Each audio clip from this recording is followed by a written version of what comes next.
In this video, I'm going to show you how to use two different search engines in Safari browser. So let's get started. You should use two different search engines if you want to enhance your browsing experience. Google is a default search engine in Safari. So here we will add other search engine in Safari private browsing.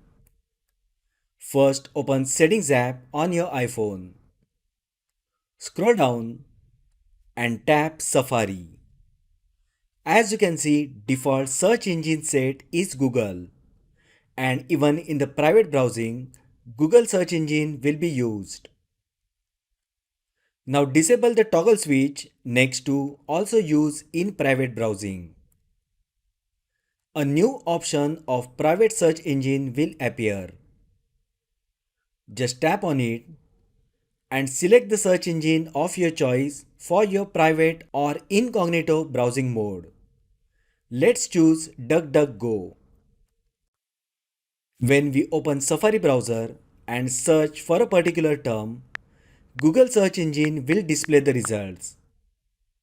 Now when we open incognito mode and search for a term, search results will be from that search engine which we set for the private browsing, which is DuckDuckGo in our case.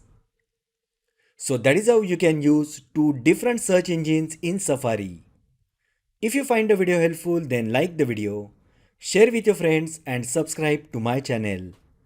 Thanks for watching and I will see you in the next video.